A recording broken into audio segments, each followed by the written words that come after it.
morning, everybody. Keith Engel here with TGI Sports Talk Sunday, Stream of Consciousness. How's everybody doing? It's June 25th. June 25th. How can it be June 25th? My God. I feel like the summer's gone already. It's been so busy here getting things ready, and the big move will be Friday. And spending pretty much every weekend between here and there. And those of you who have been watching the show know what I'm talking about. And finally, we'll get this on. We'll try to be on the air next Sunday. My plan is to be on. I won't be on Friday with any of the shows that I normally do on Friday. Not the Are You Serious? No Major League Baseball update, although maybe Saturday or sometime I'll pop in and do one. That's on Let's Talk Sports and TGI Sports Talk. We will not do the New York Talking or Let's Talk New York Sports show with Dan Harris either. Those will all be preempted by more important stuff that day. Welcome to everybody. We're streaming on, of course, TGI Sports Talk, Northeast Streaming Sports, Let's Talk Sports. You may see us at some point on Sideline Sports, and you could be hearing this. I don't have the information on Denver radio soon, as Let's Talk Sports and Dan Harris has struck a deal to do some content.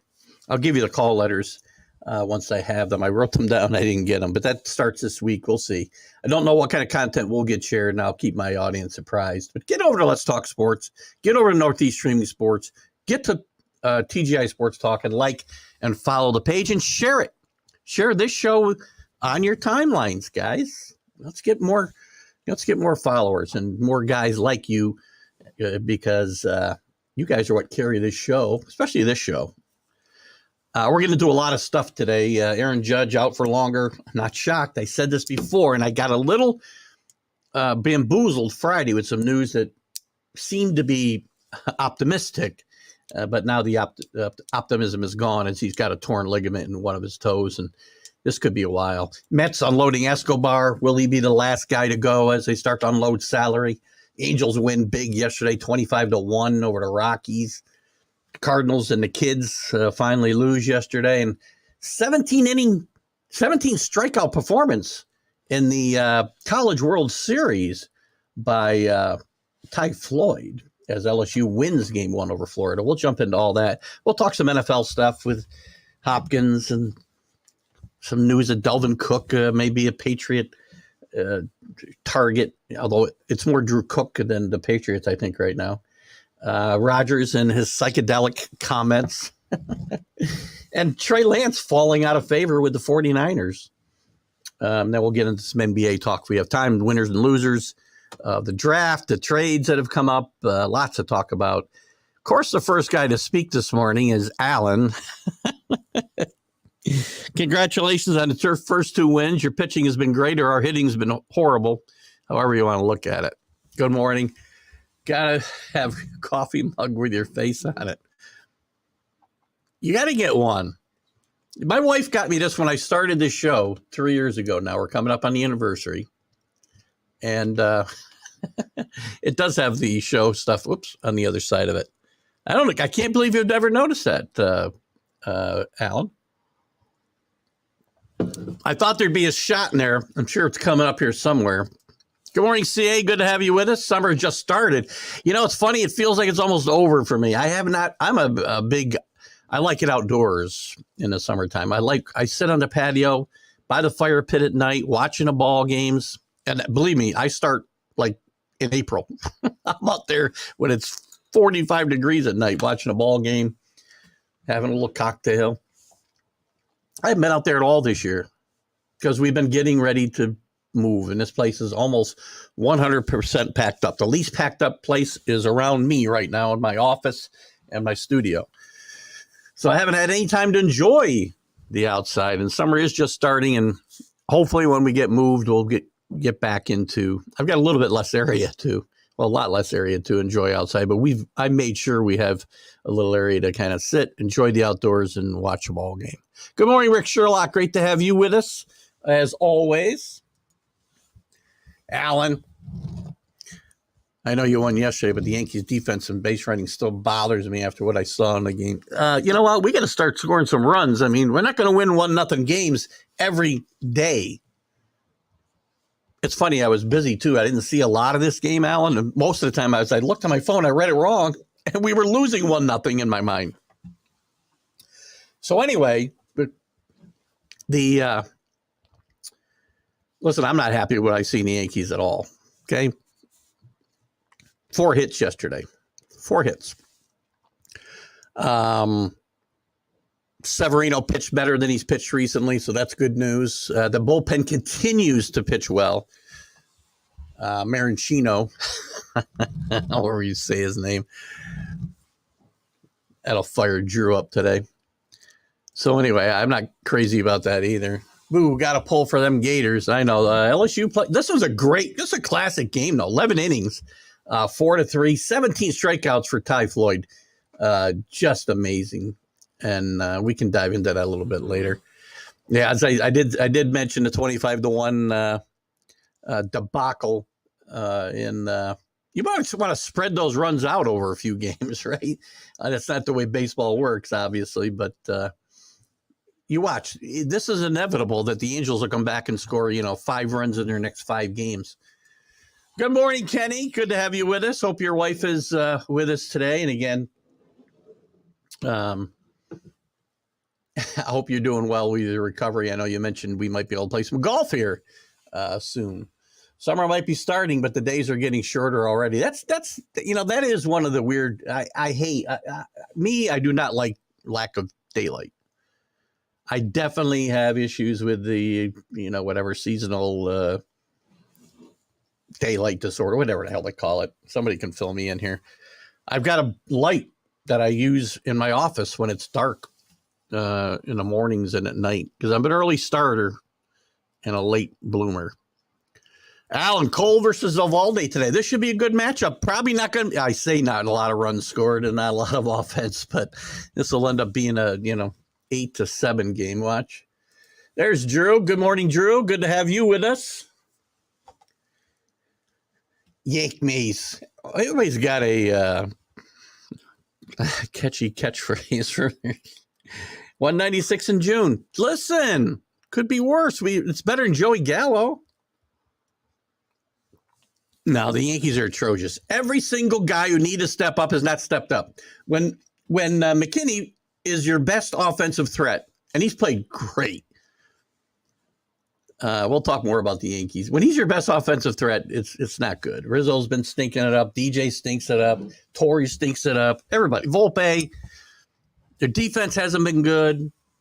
We'll talk more about the Yankees and some things they might need to do. We'll talk about the Mets, too. We'll get into Major League Baseball first thing this morning. One of your co-hosts on LTS Baseball Show is an LSU fan and will be insufferable if they win the College World Series. Listen, they've won a lot of them. They're very good. They're a very good program. So's Florida. Florida's got a pretty good history in Major League Baseball, college baseball. It's been this has been a fun College World Series, and I've watched probably more college baseball than I've watched pro baseball in the last couple of weeks. And there's been a lot of fun games, a lot of fun things going on. A lot of great games, extra inning games. You saw a great extra inning game with Wake Forest and LSU for LSU just to get to the final. Well pitched game. The kind of games I want to see in the major leagues, by the way. What do you got here, Alan? Angels also make 2 trades. I was going to talk about Escobar because Urshela's out for the season with a pelvic fracture. Very freak injury he had the other night. And by the way, I don't think Mike Moustakas is going to help that team a whole lot, just an FYI. Escobar, I think, will. I think Escobar, again, New York might not have been the best place for Escobar, but Escobar's a good defender. He had a good second half with the bat last year, and he could help the Angels more than Urshela, perhaps. So, and it's a sign of the Mets, maybe the first sign of the Mets starting to shed some payroll. I think they owed him $8 million. But if they're going to start moving big payroll, and we know where the biggest is, they're going to have to eat a lot of it. It's going to be interesting to see what the Mets do as we head through July. If they don't get really hot in July, I think things could get ugly there. How can one guy make such a big difference on a big? Listen. I don't remember one guy being out ever making this big a difference on a lineup. It's not just because Judge is out. These guys just stink right now. Every single guy that needed to step up has not stepped up. Every guy, except McKinney, and you wouldn't expect him to step up. But the guys who needed to, Stanton has been awful. Rizzo has been awful. Even had a bad blunder of standing there watching a home run the other night. I know he got a double, but it's one of the things that ticked me off more than anything. And by the way, Drew, thank you. Drew did, and Drew, I don't want to embarrass you or anything, but Drew reached out to me yesterday to make sure I was okay because I was so irritable on Friday during the probably most of my shows, even without Carlos around. But I'm just irritated. I'm irritated at watching guys not run on the bases. I'm irritated about Rob Manfred not letting go of, and 6 years later, still diving into the Astros sign stealing scandal because nobody ever does it. I just get irritated about a lot of nonsense. I'm irritated about the state of baseball in general. So, yeah, I was irritated. And I'm still irritated. But that's it. I get irritated about these things because I care. I care about this game that I grew up loving, and they're tearing it away from me. With the way it's played, the rules we put in, trying to fix the way they play it. That's how it irritates me, yeah. So one guy makes a difference when it's Judge. I mean, again, you pitch differently to the guys all around the lineup when he's out. But that's no excuse. They should not be falling apart. They still hold, I believe, we'll look at the standings a little bit, but I believe they still hold the first wild card. There's 7 teams going to compete for those 3 spots, guys.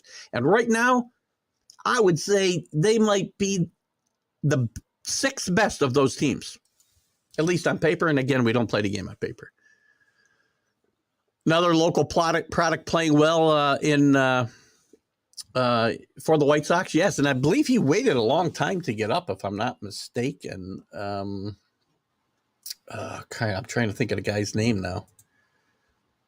Let me see if I can get to it quickly. Hold on. We'll find it. Probably Alan Alan won't have it probably, but Drew might have it before I do. What's this kid's name, Drew? I got to get to the depth chart, and I can probably figure it out when I see his name. Of course, I don't see it right away. I know he's an offensive player. Oh, that was the other thing irritated me the other day, right? That stupid rule at home plate. I'm reading Elvis Andrus's name here, and that irritates the crap out of me, the way they... Oh, God. Good friend of the show, Dale Scott, former umpire, longtime umpire in the major leagues. It went on TV and explained that a little bit. And some of what he said I agree with, some I don't. This was a really awful reversal of a call. Alan brought this to my attention the other day. We'll find this name, Rick. A lot of comments. You guys are hot this morning. Alec, good evening for you, or good afternoon for you. Good morning for everybody else, obviously. Good to have you with us, Alec. We'll talk some 49er talk maybe later on. Jordan Lyles finally ended an 0-for-15 starting streak with the Royals. I mean, what's he now? Oh, he was 0-11 before this, right? The team was 0-15, right? Isn't his who's he pitching with the Royals, right?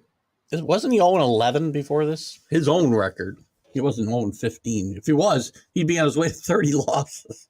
But Jordan Lyles still pitching in the major league, still making money. It just shows you how weak, again, and Manfred wants to expand.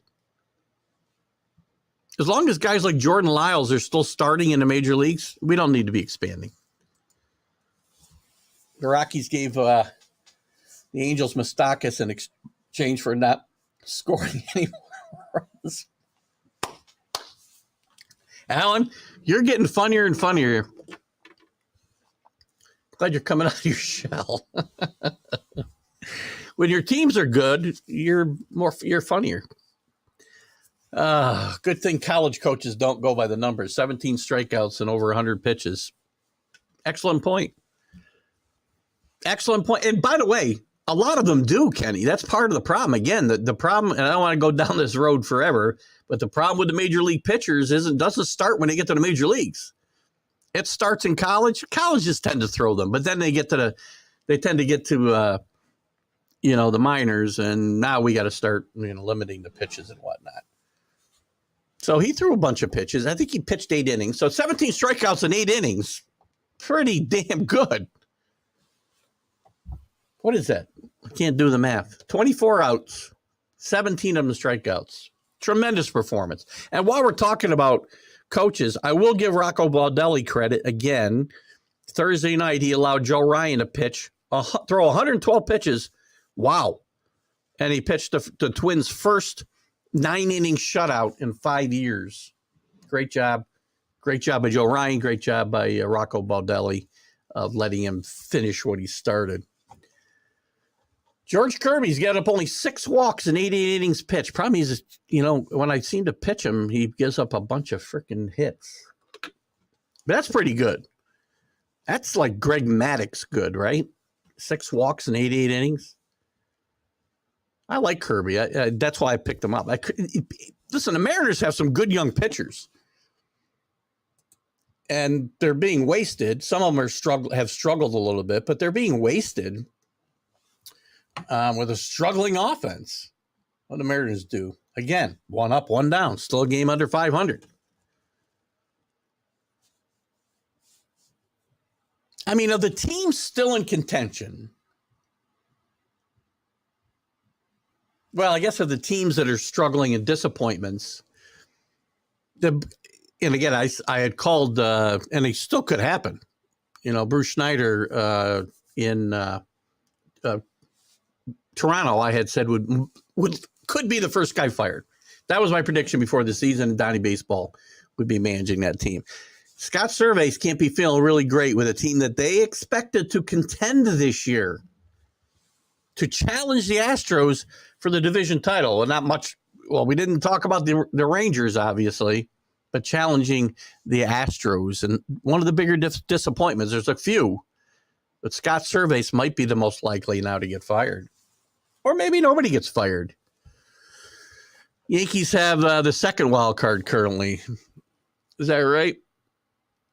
Well, did they lose a tiebreak? Well, they're tied with 3 teams, so they probably lose a tiebreaker somewhere.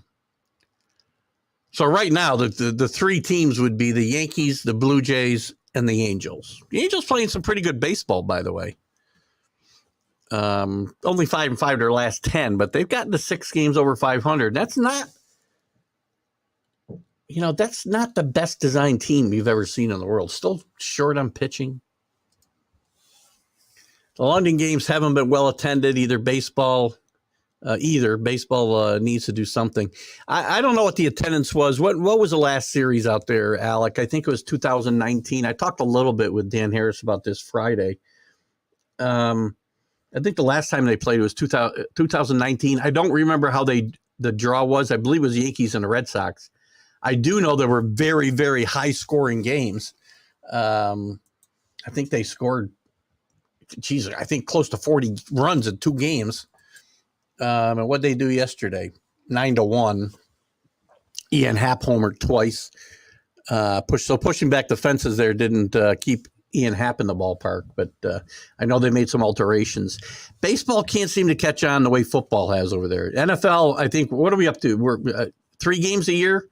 Maybe it's 4 games this year. I'm not even sure. They keep extending it. But baseball hasn't been able to make inroads where, they don't even go every year. I think it was 2019, the last time that they had games out there. Good stuff this morning, guys. Justin Steele, thank you. Second start coming back from an injury, pitches a gem for the Cubbies in London. He did pitch the Cubs have played well recently. We talked a little, and I just talked about, so I'll work this into our comments, and I'll get the rest of your comments here in a second. The Cubs have played better recently, and again, they're on the fringe They're on the fringe of the wild card race in the National League. They've won 4 in a row now, 9-1 in their last 10. If they become trader, I mean, even if they don't fall out of the race, they could be a seller of certain guys at the deadline. Cody Bellinger's name has come up a lot with the Yankees recently. I know Drew was talking about his numbers since he came back from injury being down, but overall, his numbers this year are pretty good. He's at 250. It could be better. 7 homers, 23 RBIs. He did miss a month of time. And his OPS is 1,200, guys. That's not bad. Compared to where he was the last 2 years, I mean, I think he'd be a decent fit. Plus, he plays good defense in the outfield. They need a guy who can cover left field. They don't want to play Stanton out there because he'll get hurt. And it's a lot of ground to cover in left field in Yankee Stadium. So it'll be interesting to see what the Yankees do there. They've had no official conversation about this that I'm aware of. It's something to keep an eye on. But that move alone is not going to help. If Judge is out for an extended period of time, like it appears he will be, and we were worried about in the beginning, the Yankees' speak was at full force. It's going to be interesting what the Yankees do. And it doesn't matter. They can bring in Bellinger. They can bring in a couple of guys. And if Judge is out and if Stanton and DJ and Rizzo and at least somebody else doesn't step up, it's not going to matter who you bring in here. They are not going to win a wild card with the offense they're throwing out there every day today. And I'm not sure they can continue to carry Volpe and his bat while the rest of this team is struggling. They knew that he would struggle this year. And they knew they thought they'd be able to carry that. And I did too. And not worry about it. Let him work out his struggles at the major league level, which was fine with me. But the problem is now, with nobody else producing except McKinney, you may have to make a move with Volpe at some point if things are not going to get better. Remillard, thank you. That's the local kid that I could not pick up on his name. We had a local kid drafted in the NBA draft, which we'll get to in a little bit too. Andre Jackson Jr. from Amsterdam goes to the Bucks in I think the 34th pick, maybe. I know it was in the second round. Congrats to him, and we'll talk about that a little bit later on. The Angels and the Blue Jays are only half a game behind them. Well, if that's the case, then that puts the Yankees in the first spot, by the way. Just saying. What, they got one less loss? I only looked at the victories, so I'm going to assume the Yankees have 35 and they have 36. That's correct. So, again, technically, my comment is accurate. They got a game in hand in the loss column. They have it. Is he 1-15? That can't be right. Is that right? I thought he was 0-11 before this. How the hell do you have 15 losses? We're not even halfway through the season.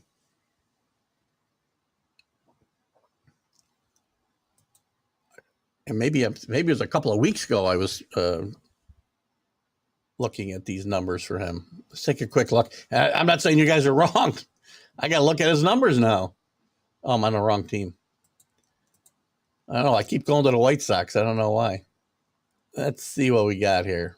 Because I got to see these numbers now. Again, we want we want to have expansion, but we got guys like Jordan Lyles. No, he's 1-11. Maybe games started. Is that what we're talking about, Alan? Let's be clear what we're talking about.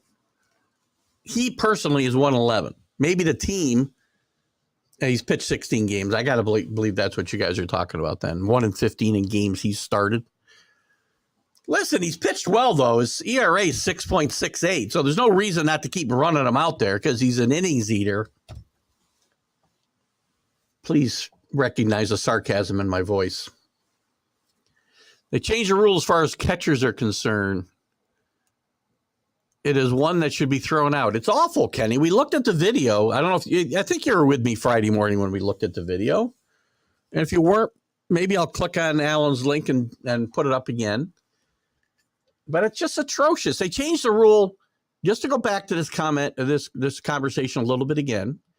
They changed the rule, 10 years ago, maybe more, 10, 12 years ago, when Buster Posey, the impetus of this rule was Buster Posey getting knocked out for the season when Buster Posey was one of the superstars of the game, getting knocked out for the season when he was steamrolled at the plate by, I can't remember the player that hit him. His name is right there, but I can't catch it. He's blocking the plate and the guy runs him over. That place happened in baseball for, again, 150 years. Guys get hurt.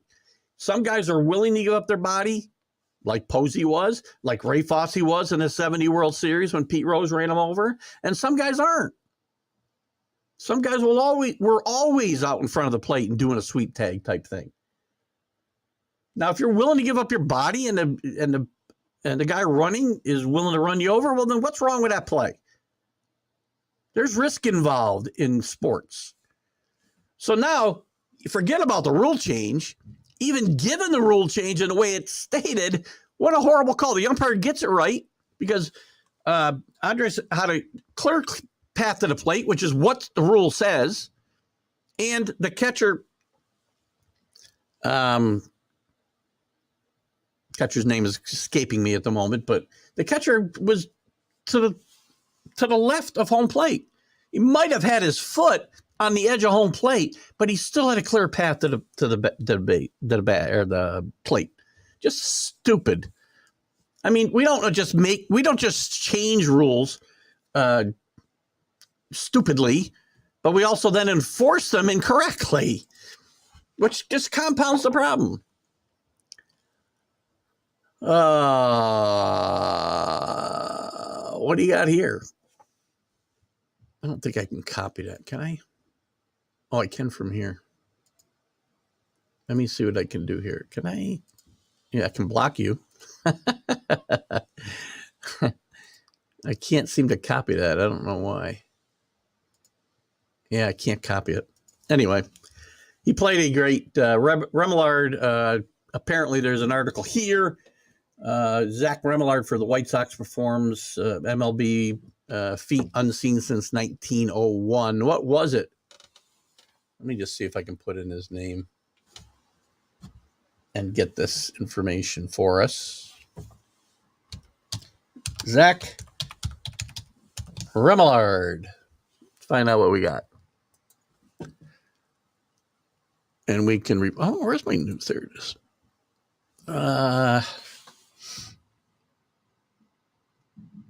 I'm not there it is. Thank you. I got it. Sports Illustrated online.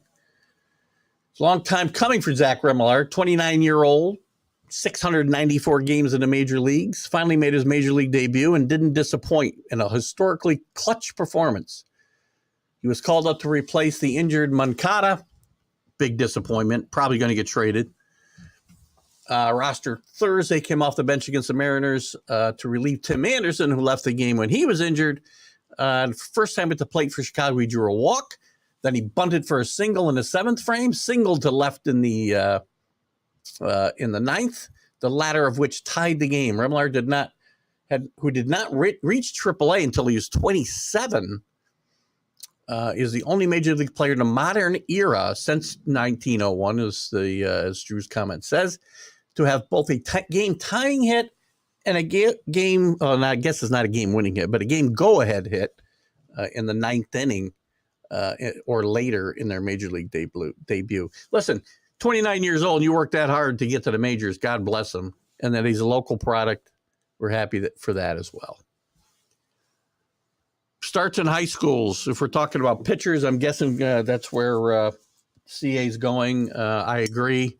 Don't want to go down this whole road again today because I'm sure we'll do it plenty more times before my life ends, because we probably won't go back to where we were. Maybe we will. Somebody will get smart and realize we're paying all these guys to pitch, and maybe we should stop doing things that help them get injured. And maybe our highest paid guys ought to pitch the most important parts of games. Cash, you keep coming to me, and I appreciate that, and I appreciate your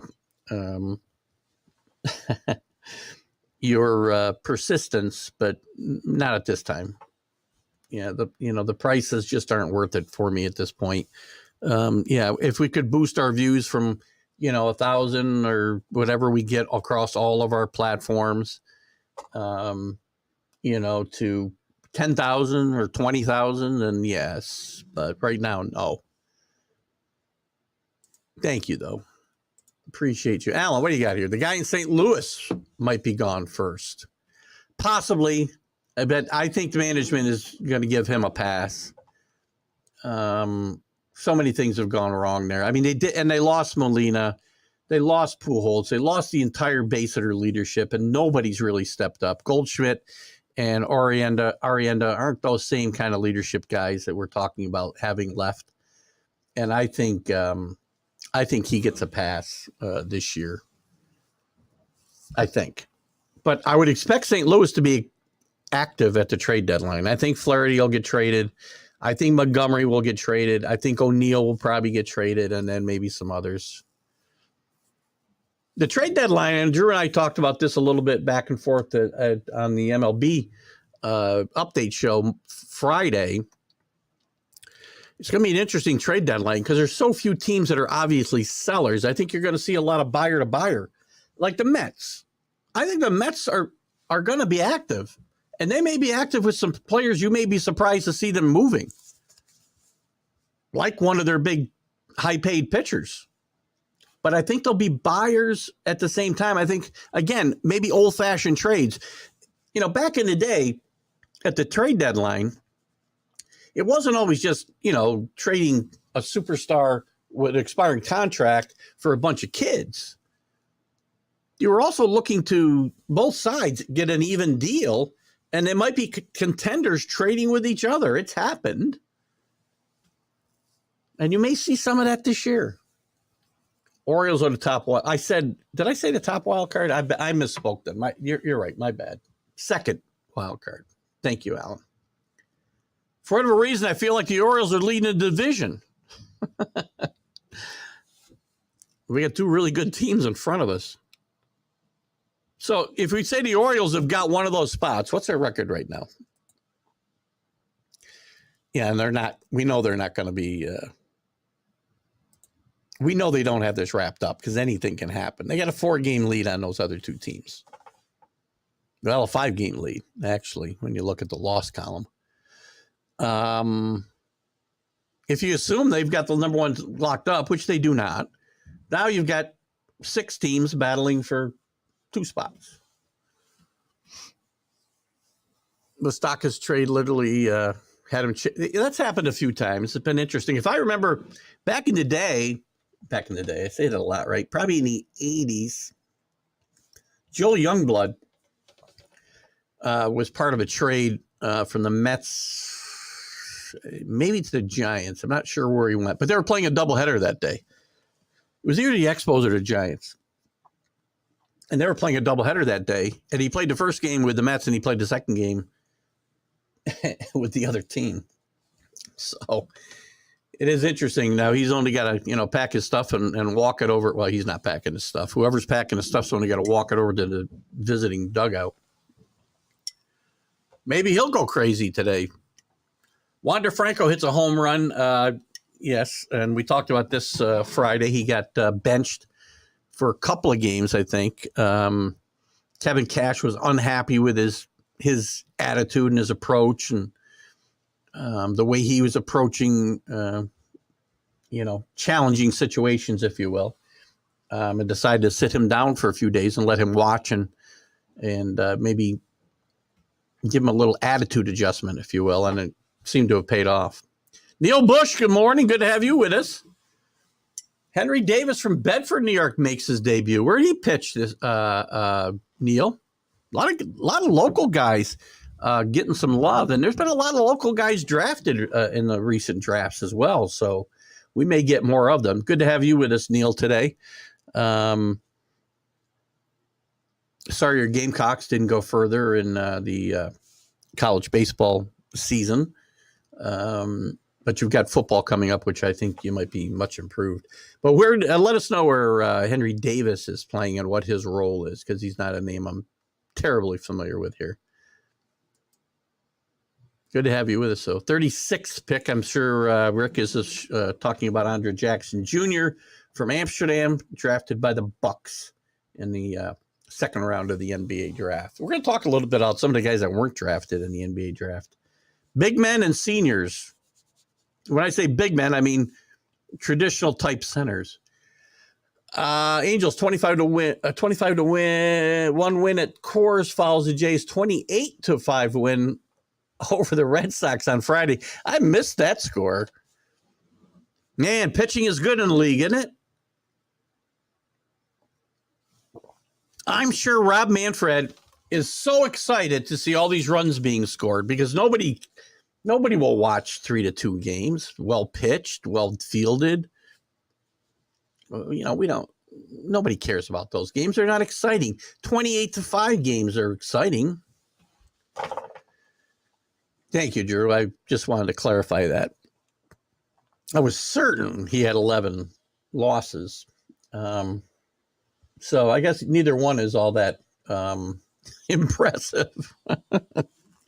The fact that this guy with almost a 7 ERA keeps getting rolled out there every game just tells you how bad the starting pitching depth-wise across the league is. It's atrocious. Oh, my God, right? Brian Cashman will think Lyles is a gem. Oh, God. Brian. Neil, please don't even joke about that, because, God, we are on the same page. Brian Cashman and Aaron Boone by extension, because they're the same person. I mean, Brian Cashman pulls the strings here. Aaron Boone says what he says what Cashman tells him to say. He probably puts out the lineup that Cashman tells him to put out there. And you've built this mess, Brian. Again, I say this every time the Yankees, and again, look, are the Yankees awful? No, they're still 6 games. What are they? 6 games over 500? 7 games over 500 now with the win yesterday. They're staying alive, but they're not going to stay alive. If Judge, for some reason, is out for the season, listen, a torn ligament in your toe, especially in a guy the size of Judge, is not a little injury. If he should be out for the year, this team will not make the playoffs. They won't. And if they should, one and done. Kenny, I believe a catcher cannot receive a thrown ball while a play at the plate is being made. I don't know. I don't think when he receives the ball has anything to do with it. It shouldn't. I mean, how can that be? By the way, Elvis Andrus is out by about 7 feet on this play. I probably said his name wrong again. Andrus. Oh, it was Heim. That's right. Your boy Heim. I knew it was somebody related. That's why you were so worked up about it. I should have figured that out. Finalist for the All-Star team, by the way. Congratulations, I guess. What's his numbers? What are his numbers? I was talking with, there's some undeserving people here. And again, I'd have to, when you say there's more deserving people, you have to throw somebody out. Heim, Heim's had a pretty good year, actually, now that I look at it. 1054, 279. By the way, those numbers still mean something to me.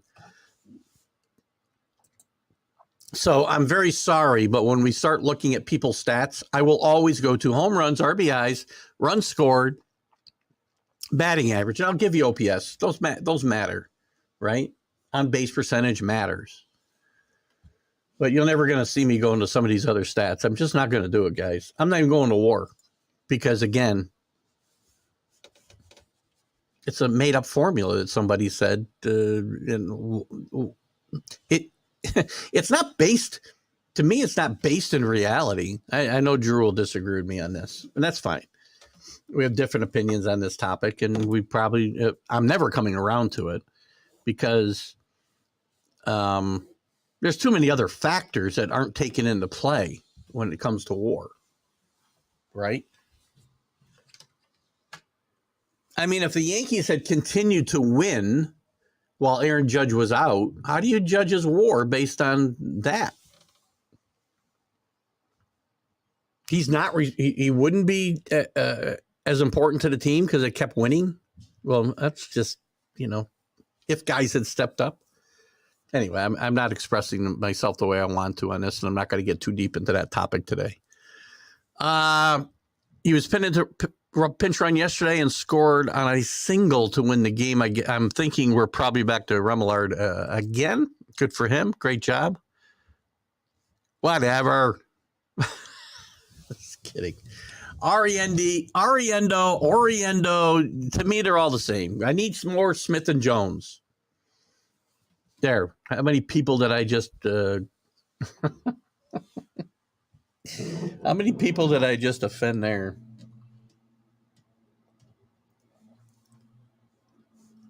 My wife's running something upstairs. I have no idea why or what. When I get talking and I get even Oriendo, I do know how to say Ariendo's name, by the way, Drew. Sometimes when I get talking and start to get a little worked up, I will mispronounce even the simplest names. I might mispronounce Drew one day. Don't take offense. Drew's always very active in fantasy, 50 moves. Some teams don't make a lot of moves because they don't have to. I think, if I'm not mistaken, Drew, you can correct me. The team that won your league last year only made a handful of moves all year long. If you draft a good team and they stay healthy and they produce, then you don't need to make a lot of moves. Me, I'm picking up a new catcher every day. Davis was the number one pick of the Pirates in 2021. He was called up when Brian Reynolds went on the IL. You can say DL here, by the way. One more thing that ticks me off. Sorry. Did we really have to change the name? I'm so upset. I'm mad at myself for asking. I think it was Drew that gave me the answer. Why we changed the name. It just happened one day. Why it became no longer the disabled list. And I just cannot believe that we're really offending disabled people by calling it the disabled list. Sorry. Henry Davis was number one pick by the Pirates. Look at that. Back to back. We got stereo. Plays catcher. Interesting. They bring him up to replace Reynolds. Pirates, by the way, are, all the people got excited about the Pirates early. And we're not going to go through the standings today, probably get into some other stuff soon. But we'll continue these conversations. They're very good. You guys, I led off. If you noticed my blurb today, if you saw the post when I advertised the show, I started off with you guys bringing topics, and then I brought a few to kind of start the conversation. I'm happy when you guys drive the conversation on this show. I like that for this show a lot. What was I doing? Oh, yeah, the Pirates. They've only lost one in a row. They'd been on a big losing streak. I think they were on a 9-game losing streak, if I'm not mistaken. Maybe a 10-game losing streak. They're 1-9. I think they were on a 10-game losing streak. They're 1-9 in their last 10, but only 5.5 out of first place because they play in a Central Division. So the kid from France will have a short-lived career. Way too late to take the beating. Listen, that's on. You could be right, Kenny. You could be right about Winnebago, if I say his name right. I just say Winnebago. Well, looking at his name and doing it phonetically, I can't do it. Winnebago, I'll say. He could have a great career. I mean, people compare him to again, he's not comparable to these two guys, but as far as a potential, they compare him to Kobe and LeBron and the greats of the game. Well, you know what? Anybody coming in, there's a lot more Darko Milicics in NBA draft history than there are LeBrons and Kobe's. That's all I'm going to say. He could turn out to be great. As far as the weight, he'll grow. He's only, 19 years old, I think. He'll grow into his body, but other small guys that come in that had great careers. Kevin Garnett was a string bean when he came in. Will Chamberlain. Let's take a look at Will Chamberlain when he came in the NBA. Anyway, you could be right, though. There's no way to know. This draft was really kind of weak in overall. And by the way, again, 5 of the first 6 picks, some great stories. The twin brothers getting picked back-to-back, great stories. Neither one of them played in college. Now the trend is, here's the trend now in the NBA. And the NBA only has a 2-round draft, remember, with 60 picks. There was 58 for some reason this year, and I don't remember why. So it's a short draft. But now the trend is to go, traditional style big men don't get picked. Drew Timme didn't get picked. For instance, signed with the Bucks. Great move by the Bucks signing him as an undrafted free agent, I think. Drew Timme will be a productive pro. But there's no positions in the NBA anymore, right? So you see a lot of the same type of players go. A lot of guys who never go to school. Five of the 6 first players drafted did not play in college. They either came from overseas, or they played in the G League, or they played in this. What do they call it? I don't have it here. There's a couple of leagues like the G League where guys can play and not go to college. So 5 of the first 6 were there. I mean, I don't know if there was 5 seniors drafted the entire night. So underclassmen are huge. There was 214 underclassmen declared for this draft. It's only 60 spots. Jack was an irritant this morning with the repeated Hicks things. He's been doing that for 2 weeks now, and it's fine. As soon as Aaron Hicks turns into Aaron Hicks again, that'll stop. Again, Aaron Hicks has had a good, 18 games with the Orioles. And I've said this a bunch of times. I don't care if Aaron Hicks hit 50 home runs and steals 50 bases the rest of the year, which couldn't happen in a million years. I don't care. It's still the right move for the Yankees to get rid of him. He didn't do it in New York. He keeps telling me, well, he did do it in New York. That's how he got the contract. 1 year out of 6 is not getting it done. Sorry. No. He wasn't going to perform here. He was given every chance. I'm not going to look back and say, I'm not going to blame Brian Cashman for getting rid of Aaron Hicks. Ever. I get on Brian Cashman for a lot of things. I will never get on him for getting rid of Aaron Hicks, because the only thing I'll do is get on him for getting rid of him so late. Should have got rid of him after last year or before last year. Either hurt or ineffective the entire time in New York, except for about 4 months. 4 years ago. So nobody could care. You're right. But that's just Jack. Jack likes to stir the pot a little bit, and he knows when I come in that he can fire me up with the Aaron Hicks thing. Who cares? He can't play. Everybody's fired up. Good morning, Billy Pulver. Good to have you with us. They got Alec. What is so worrying is that they got the call wrong with the replay. I think he means. And all the time in the world to make the call. They had the call right. That's the thing, right? So they had the call right on the field, and you reversed it, which is even worse in my mind. If the umpires got it wrong and you had that long to review it and you still didn't get a call right, that'd be bad enough. But the umpires got it right and you reversed it. Again, what do we have replay for? The umpires are right more than they're not. You need replay for the, 5% of the time the umpires are wrong. No, we don't need it. In foul territory, my mind thinks I say, or wait, it's not there. Well, we've reached a certain age, believe me, Kenny, where I get it. I hear you now. Believe me, I understand. There's times I'm sitting here ready to say something about somebody that I perfectly well know the name of the player or the situation, and then all of a sudden it's just gone from my mind. Oh,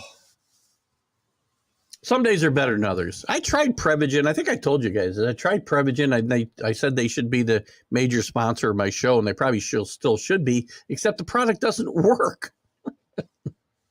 I just probably blew any chance I got of them doing it. Drew, what do you got here? So Davis will play mostly outfield since they already have two catchers. That's what I thought. Promotion was actually a surprise over Endy Rodriguez, another highly rated. See, Kenny, their other highly rated catching prospect.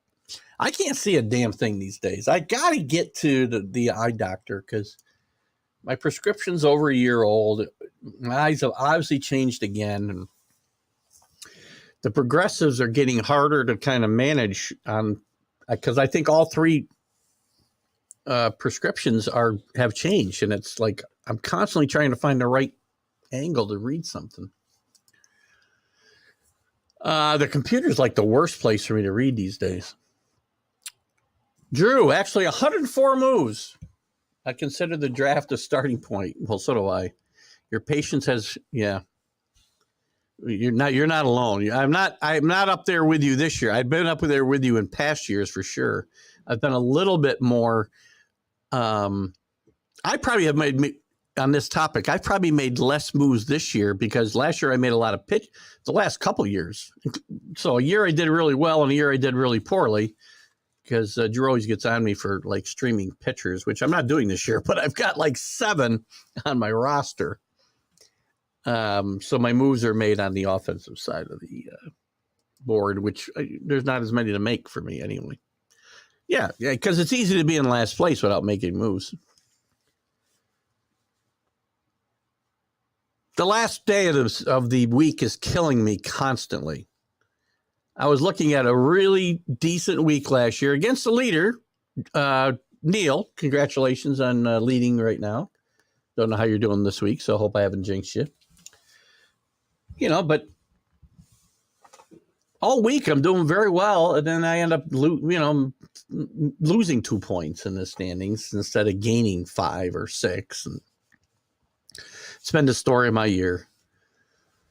In the AL, Boston 7-3, Oakland 3-7, Oakland 1-10. Only teams not playing to mediocrity in their last 10. He's on a 41 win pace. They picked it up again. Still a record. That'd be 121 losses. The record is 120. The Royals were trying to give them a run for their money there for a while too, Drew.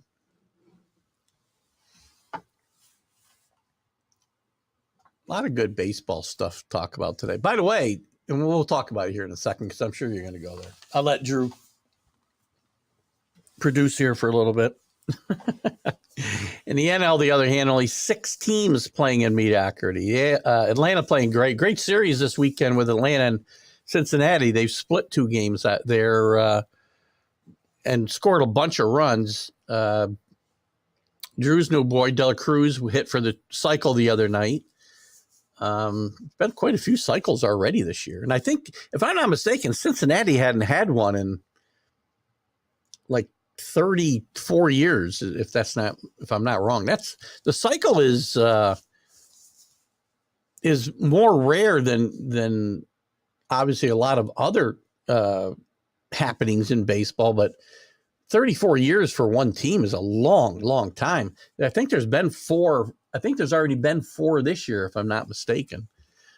So anyway, you got Cincinnati, Atlanta, and Chicago all 9-1 in their last 10. Pittsburgh and Colorado, awful, by the way. So Cincinnati's been very exciting. Just had an 11-game win streak broken yesterday. Nearly came back in that game, trailing most of the game. They won an exciting game on Friday night, as I said.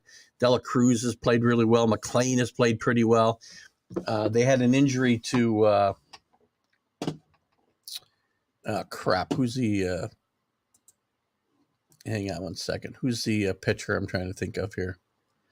Let me bring up their stuff since we're talking about the Reds. Who was their who's the pitcher they just put on a DL? Hunter Green just went on the DL, I believe, right? The other day. Has pitched pretty well. His record doesn't really reflect it, but he's pitched pretty well. He's got 100 strikeouts in 73 innings. So the pitching, I would expect the Reds to be very active in looking to bring pitching into this now very potent offense. This is the hottest team in baseball, playing great baseball. I said that I was way off the mark here. I did not think this team was that close. And I'll give Drew credit again in our preview show. And I've given a chance to gloat on this a couple times. He hasn't bit. But in our preview show, he did mention that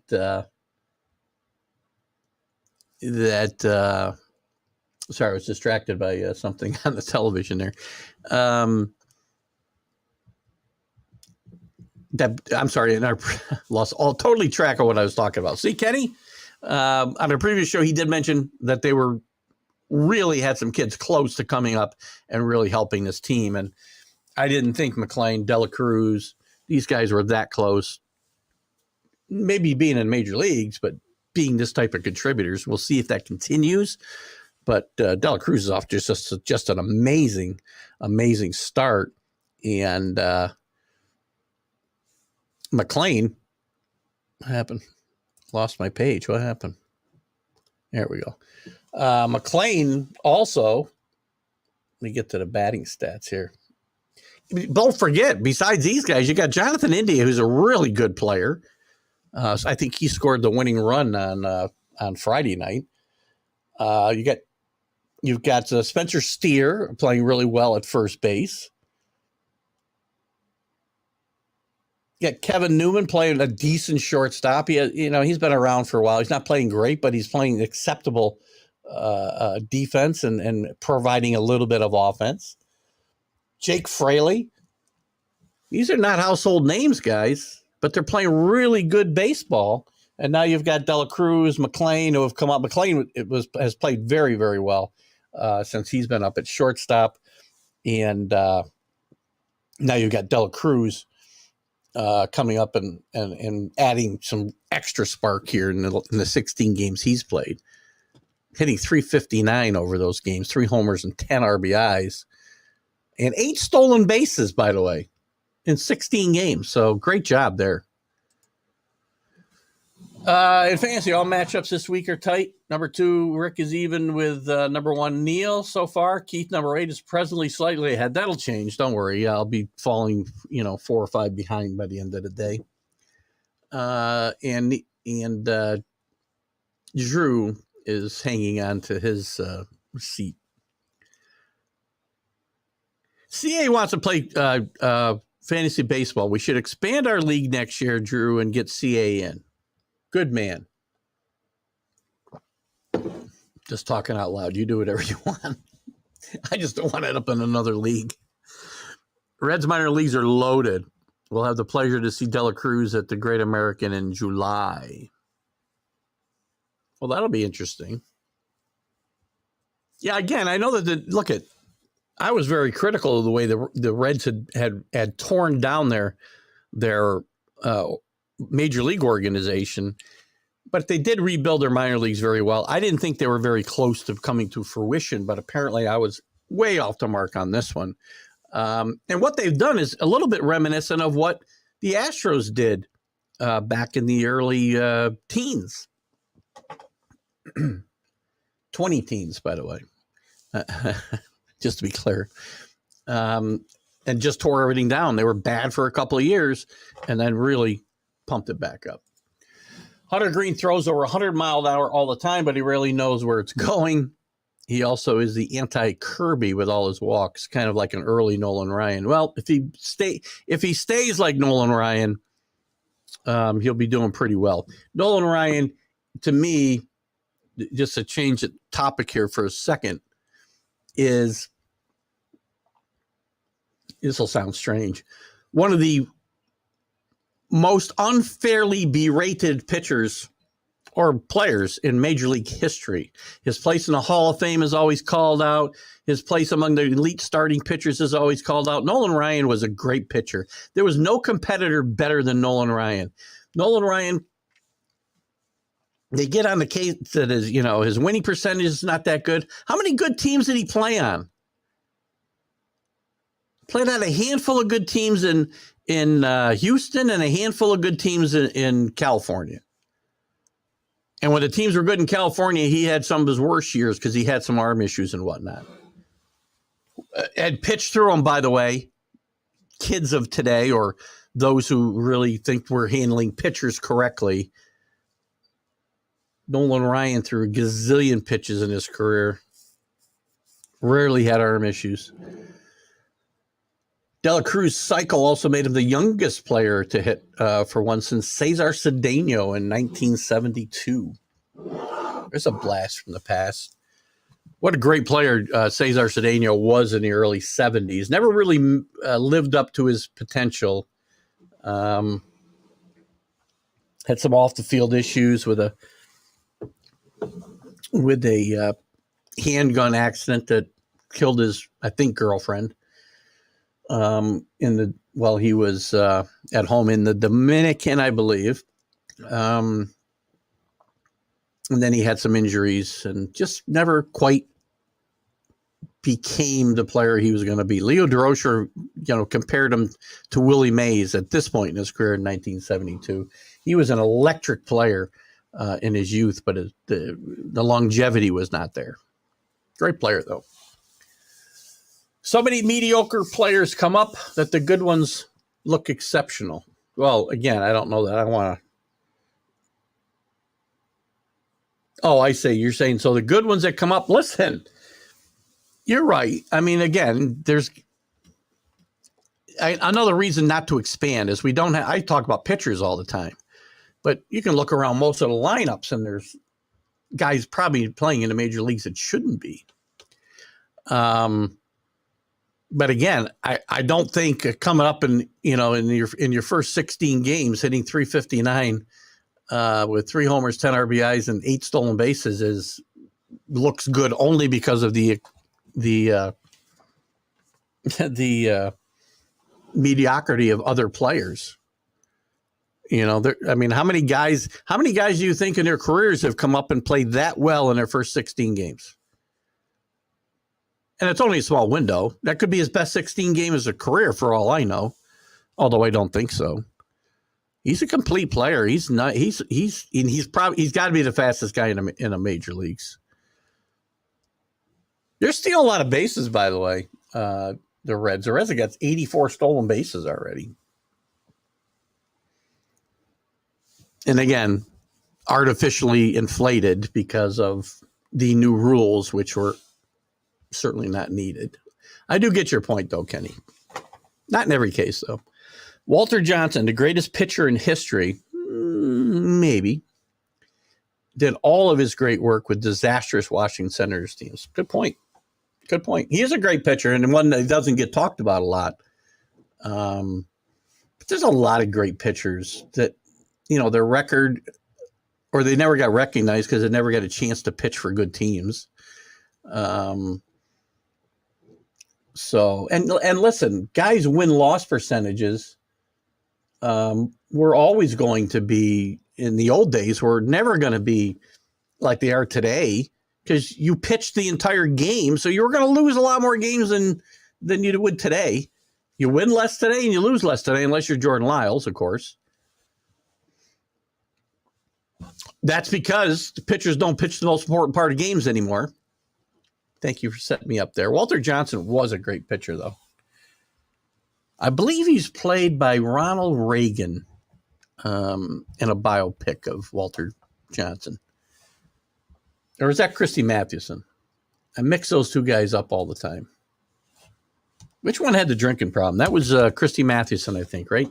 Drew, you were around then. I'm just kidding. All right, we can continue talking about some baseball, but let's move on a little bit. I did mention in the College World Series yesterday, 4-3, LSU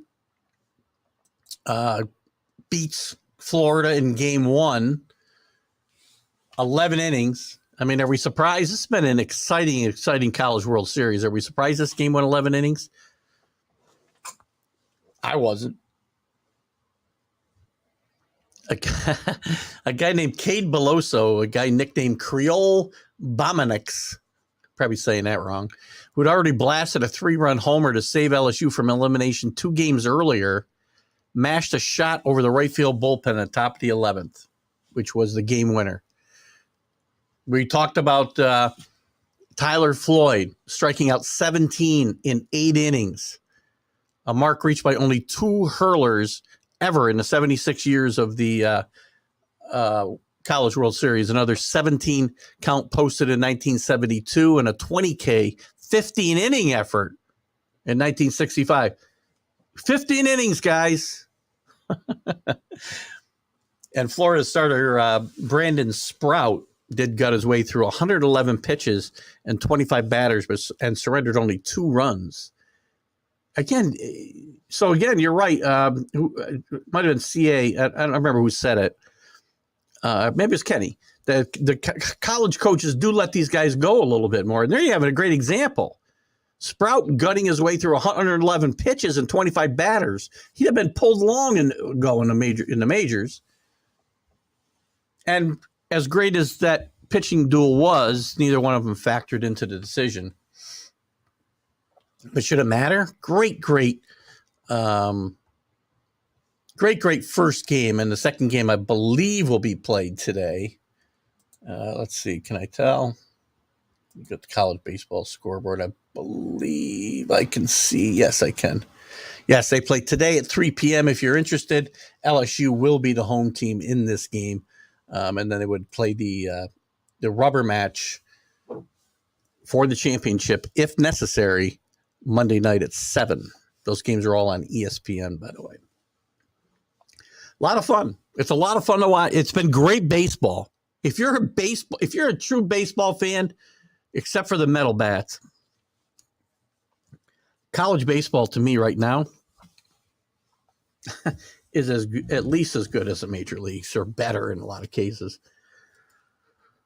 You see guys Grover Cleveland. Thank you. Who was Grover Cleveland?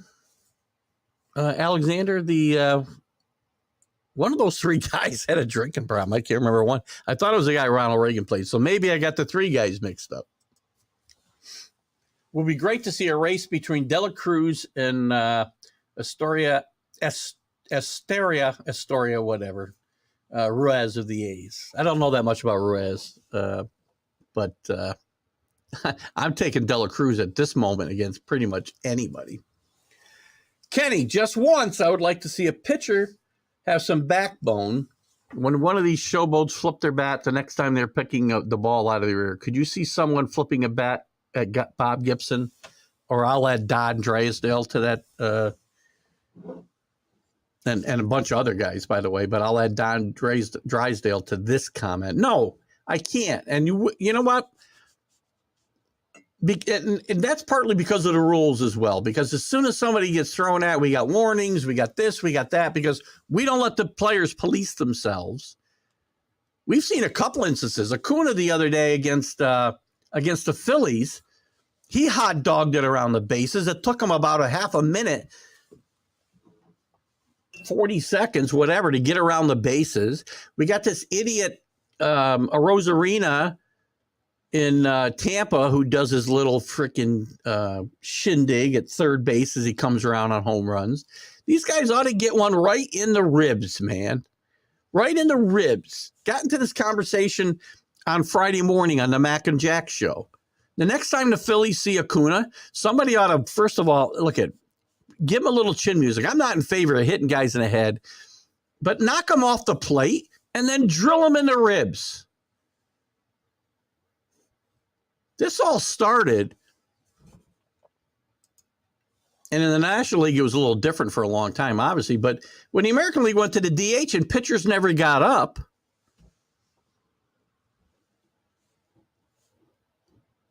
I don't know if my comment's actually going to hold water here. Yeah, whatever. You can't throw at the pitchers. So if the pitchers, I don't. Guys who showboat it ought to be shown how to play the game. And if you can't learn how to play the game, and your coaches and your leaders on your team can't rein those guys in, then it's time to police it on the field. Give him one in the ribs so he's going to remember it the next time. I think Jack that day had said, well, just throw one as hard as you can and throw it way over everybody's head to the backstop. That'll send the message without hitting the guy and potentially hurting him. No, it won't. I don't want guys to get hit in the head or maimed. But I will knock you down and I will hit you if you show me up. Play this game without showing people up. First, it was a cultural thing I was told with flipping the bat. And I had to accept that because different cultures, blah, blah, blah. Sorry. And again, I'm very accepting of all cultures. But you cannot change the etiquette of the way the game is played and use that as an excuse to me. Not for me, you can't. And players ought to be able to police themselves. So I don't disagree with you at all there, Kenny. I'm going to move on a little bit. We can go back again. Remember, it's a stream of consciousness, so you guys can go anywhere you want to go. I was going to talk a little about, we already talked about all this. Look at that. Didn't even put the banner up. Before I go on, what else is going on? I didn't talk about Major League Baseball. Hold on. I didn't even look at the news. Any news going on we need to cover here? We talked about the win there. Stanek going ballistic after a balk. The Astros fall in LA. The Braves and it's a 12-game win streak by the Reds. I misspoke earlier. We talked about Judge. We talked about Lyles. Talked about Franco. You guys did a good job. But Clanahan, who didn't start for Tampa Bay Friday night because of a back issue, will not start until at least Friday. We talked about the London series as well. I think that's all I got really to cover in baseball. If you guys got more, we'll get into it. But let's jump into some NFL news. Alec, if you're still with us, we're going to talk a little bit about Trey Lance as well. Rodgers talking about psychedelics. He says he's had over 100 guys, by the way, reach out to him about the use of psychedelics, how it's helped him. Now he's advocating for the legalization of psychedelics by discussing his own experiences.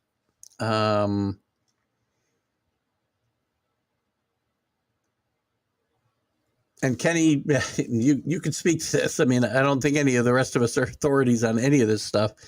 But there is some talk from the Multidisciplinary Association for Psychedelic Studies, a large U.S. advocacy group, took place in Colorado after voters decided to join Oregon in decriminalizing psychedelic mushrooms. While it's a sign of growing cultural acceptance for substances that proponents say might offer benefits to things like post-traumatic stress syndrome and alcoholism, medical experts can caution that more research is needed on the drugs. And Aaron Rodgers has gone on a bunch of podcasts talking about the benefits that he's seen to it as a way to expand his mind and calm anxieties and whatever else. And he's found it radically life-changing. He's had 100 different people, players, come to him and ask him about his experiences with the drugs. Listen, I just don't know for sure that I want Aaron Judge being the advocate for this or not. He's not a doctor. I don't know that he did this under a doctor's supervision or doctor's care. If there's some benefit to this type of thing and doctors are going to prescribe it, I'll say sure. But where do we draw the line on what is going to be legal? As far as marijuana being legal, I could care less. It's not a choice for me, but I don't have a problem with that as long as people aren't allowed to misuse it any more than they're allowed to misuse alcohol. But, I wonder when you start getting further and further down the line into these the conversations about drugs and what should be legal and what shouldn't be, listen, I don't know if I want Aaron Rodgers being an advocate for any of this stuff, but what do I know? Anyway, I just thought I'd bring that up because I thought it was interesting. What we got here? For an ex-boxer, Jack's,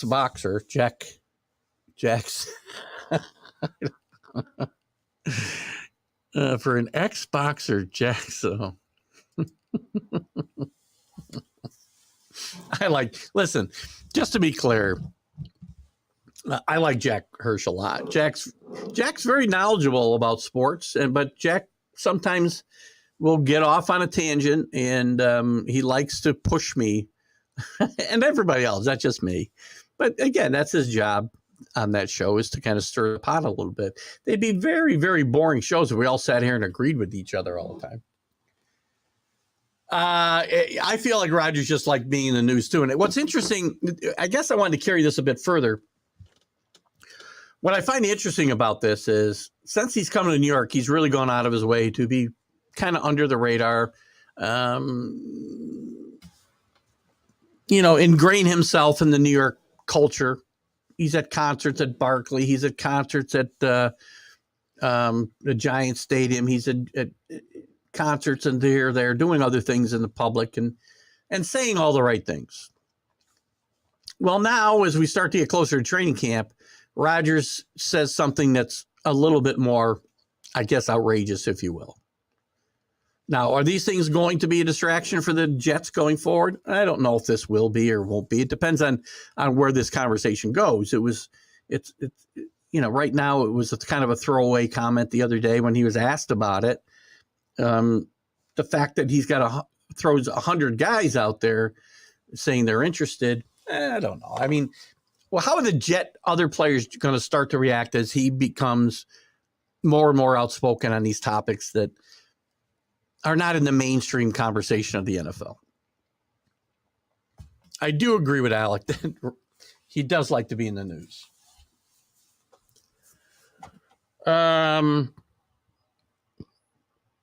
Kenny, who's our, I shouldn't say our resident expert. That wouldn't be fair. But Kenny has, told me that I should consider not mushrooms, other things to help with some of my maladies, and just not a direction I want to go. But as I said, I don't begrudge anybody who does use, marijuana for whatever reason they use it for, whether it's recreational or medicinal. I just choose not to. But if they allow mushrooms to be legal, we will have batters stripping after striking out. I cannot see any benefit to these drugs. There you go. I can't either, because they are hallucinogens, right? And again, I guess you wouldn't let guys, hopefully you wouldn't let guys use these things before games to calm their anxieties or whatever. You can't, I'm assuming that you wouldn't be allowed to play any of the games under the influence of marijuana any more than you would under the influence of alcohol. So, but again, the way I understand the psychedelics, and you can correct me if I'm wrong, Kenny, there's effects later on. It isn't always immediate, right? The effects don't wear off, and there can be quote unquote flashback events, if you will. So I don't think it's a great idea. One must remember mushrooms really alter your mind, and they are one step from killing you. Well, there you go. Well, again, Aaron Rodgers, even more outrageous than I thought based on Kenny's comments here. So I don't disagree with this at all. And again, I agree with Alex's comments too, that this is my problem with Aaron Rodgers. Aaron Rodgers comes in here to New York and they need him to lead the football team. They need him to shut up off the field. Just saying. Hopkins Chatter. The word is that DeAndre Hopkins likely is down to the Titans and the Patriots. And I'll throw this in there too, that Dalvin Cook, there's talk, there's chatter, mostly, I want to point out, mostly, if not all, from the Dalvin Cook camp about how he'd be a great fit for the Patriots. And I disagree 100%. And he'd be a better fit for the Patriots than Hopkins. Disagree 100%. Hopkins, I do think Hopkins will eventually choose the Patriots because of the bromance he's developed with Bill Belichick. I do think he'll be playing with at least as good a quarterback. People keep telling me he wants to play with a better quarterback. Well, guess what? The Chiefs can't sign him. The Bills can't sign him. His two teams that he preferred to sign with can't sign him. They don't have enough money. He's not signing for $1 million with the Chiefs. He's not signing for $3 million with the Bills. Now, he could probably sign for somewhere between $8 and $12 million with either the Patriots or the Titans. The Eagles have cap space. They don't want him. The Ravens should have waited probably before they invested too much money into OBJ. And I don't think he's going to get the same kind of money OBJ got. But I think he fits the Patriots perfect. The Patriots need him. You're going to be surprised by the Patriots this year. I'm sorry. I'm not going to talk anymore about it. I'm not going to argue with people who want to put them down. I'm just going to say, watch this season play out, and you're going to see some interesting things. I'm not telling you they'll be Super Bowl contenders, but this will be a playoff team, at least in a battle for the playoffs. And I do think they'll make the playoffs. And if the Hopkins comes in here, it'll make them even more effective.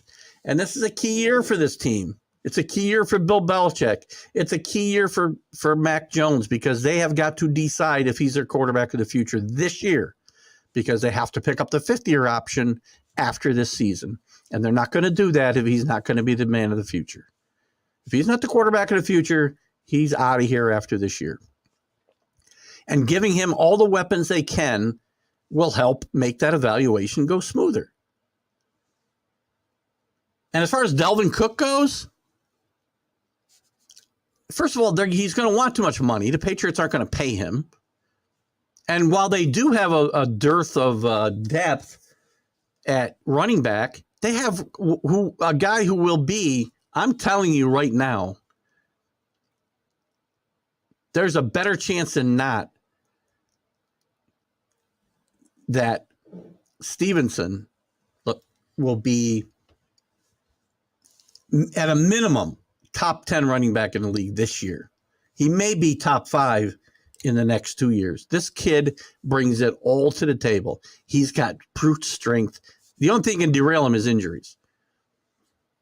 He's strong. He's fast. He can make plays out of the backfield. They want him to improve his route running and some things there. But he can be a 3-down back.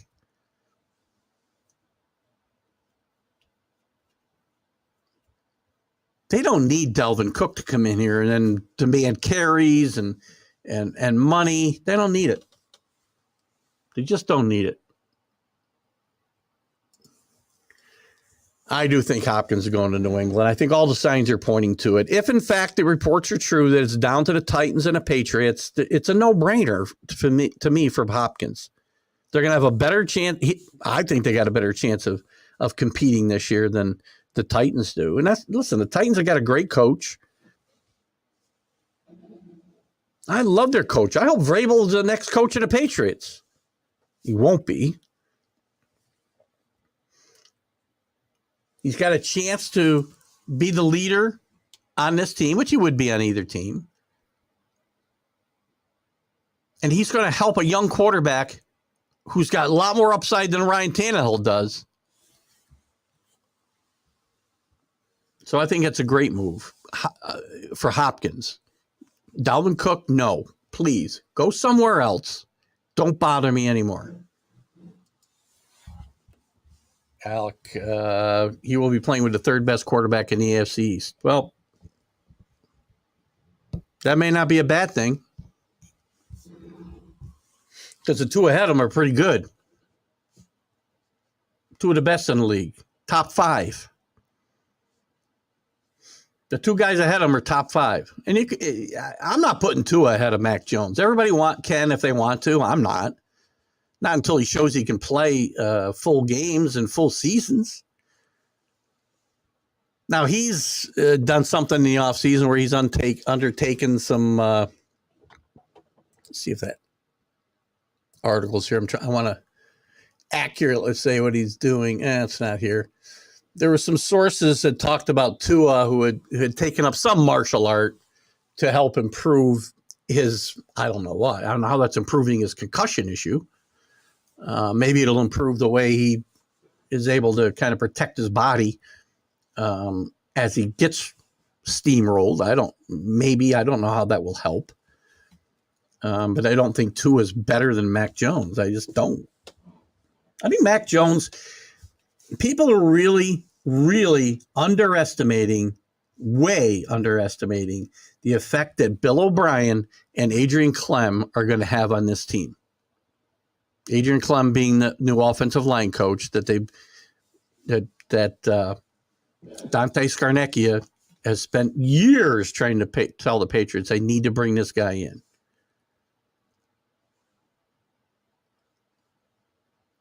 If anybody can straighten out this offensive line, it's him. And if anybody can straighten out this offense, it's going to be Bill O'Brien. He's brought a little bit of the old Patriot offense back. He's supposedly integrated some parts of the Alabama offense.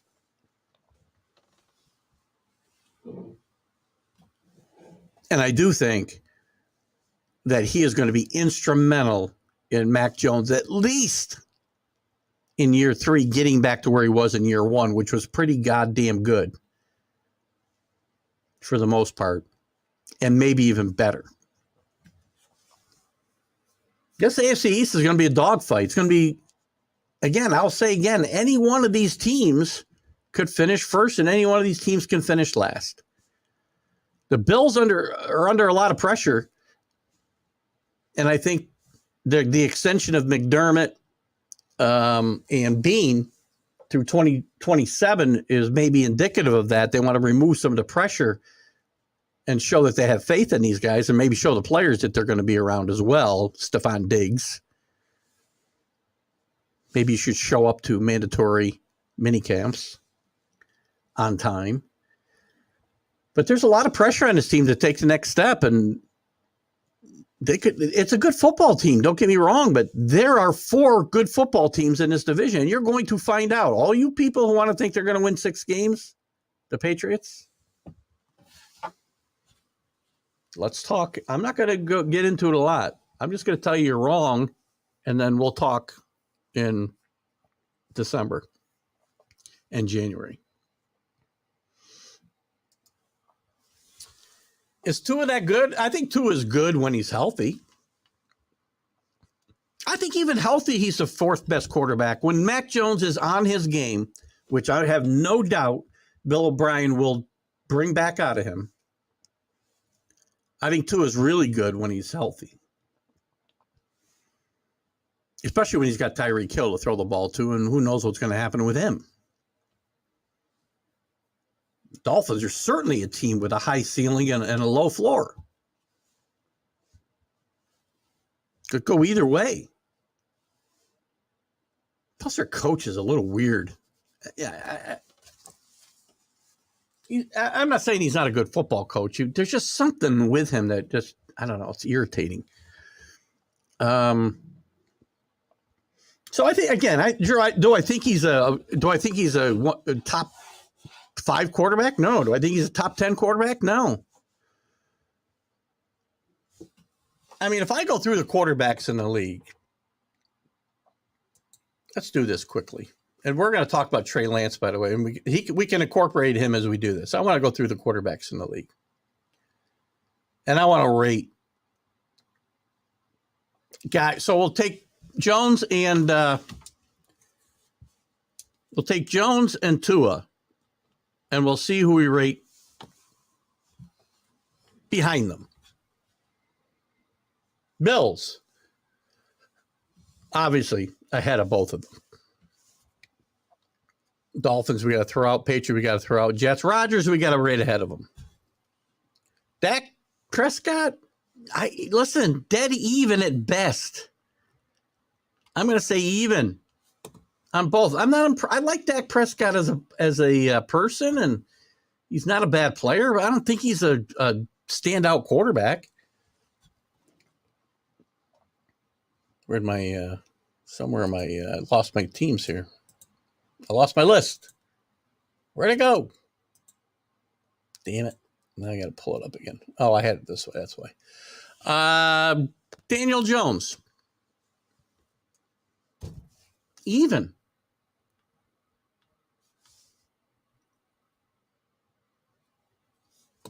Hurts is better right now. Washington's not. Washington quarterbacks are not. Whoever it's going to be is not.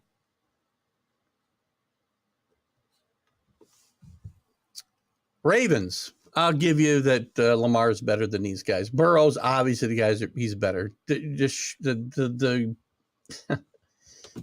rapist in Cleveland, because I said I won't say his name anymore, he's better.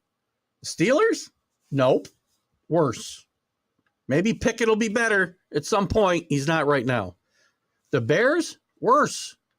I like the chances for Josh Field. Worse. Lions? Worse. Packers? Worse. Vikings? Better. As much as I do not like Cousins, he's better than both these guys right now.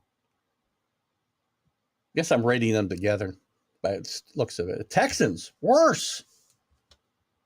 Colts? Worse.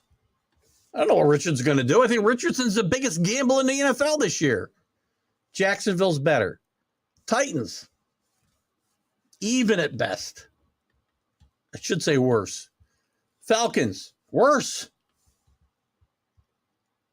Panthers, worse. Saints,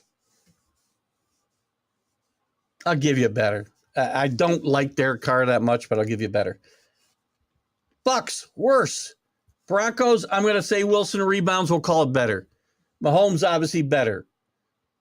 Jimmy G, even at best. Chargers, Herbert's better. Murray, I'll give you better if he reads his playbook. Rams, Stafford, when he's healthy, he's better.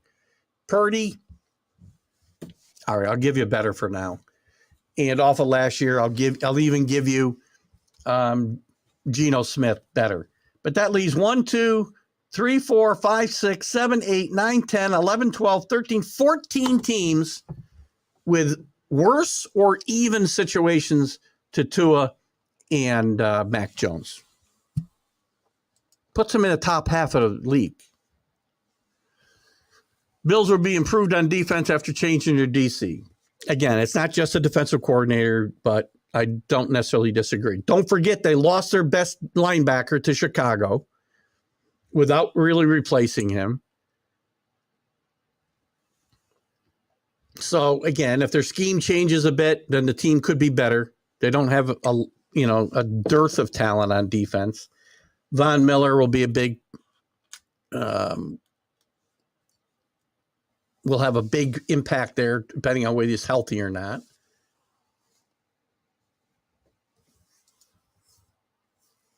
By the way, speaking of the 49ers, as I see Alex comment come out up here about the Bills, it appears Trey Lance is like the third option there and on his way out of there. The reports I see this week are the 49ers are so far down on Trey Lance. It's amazing, especially out of these recent OTAs and mini camps. It does not look good. And maybe you know something I don't, Alec, but everything I read is Brock Purdy's the quarterback, and if something happened to him, Sam Darnold would be stepping in. Amazing how things change, and amazing what this team,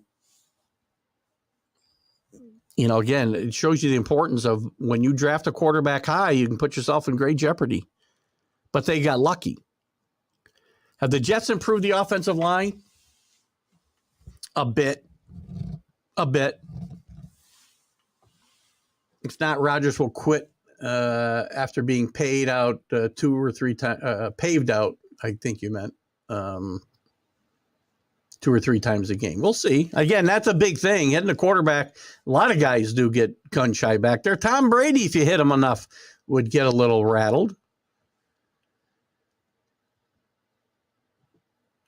And I think that's probably the big question for the Jets this year is probably, to me, the only question mark for the Jets is the offensive line. If that offensive line plays even, average football, the Jets are going to be very good and potentially win that division. The defense is really, really good. Although they did lose one of their defensive backs this past week.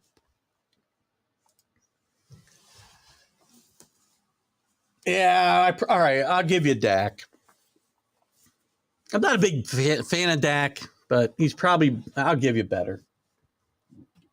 Okay. I also went better on a couple of guys that could have at least been even. I can't be sure Wilson right now off of last year is worse. But I'm assuming he's going to have a pretty good year this year with Peyton. I don't even want to give you the rapist because whatever. Dan will be pushing Skechers with a Romo. What is that? What does that mean, by the way? Dan who? And what's wrong with Skechers? Oh, you can't see my feet. I got my Skechers on here. Can't see them. I'm old. They're both better than Jimmy G. Definitely.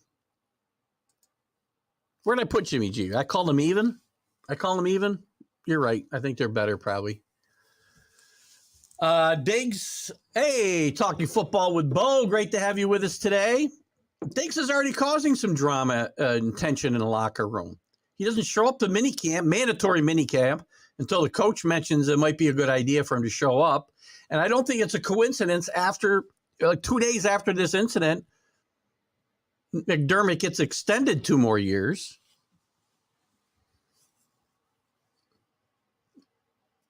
I think there was multiple things at play there. Send a message to Stefon Diggs and maybe some other players that this guy's still here and still in charge and going to be in charge. And maybe to the fan base and people like me who have said, McDermott might be a little bit under the gun this year if the Bills don't take a step forward. Alec hoping they're plying Lance down to stop any trade offers coming in. I don't trust any reports coming out of the 49ers. I guess that's possible. But I wouldn't think you'd be doing your young quarterback any favors by having this type of information in the press that you're way down on the kid and he's no better than your third string quarterback.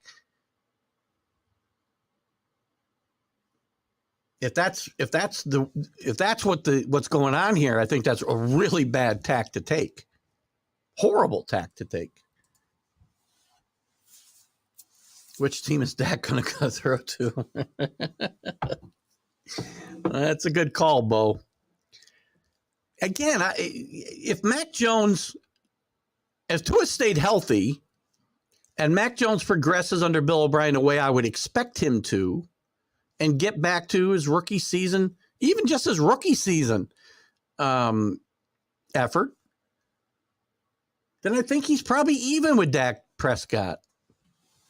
So, again, Prescott's numbers will be okay until Prescott, and to me, it's not just numbers. It's also performing in the clutch and performing in the playoffs. And Dak has not proven beyond any kind of doubt that he can do that. Now, Mac Jones is not either, and neither is Tua. I get it. But I can't say he's better when he's, won one playoff game in his career. Dak will be worse with Fred Flintstone calling the plays.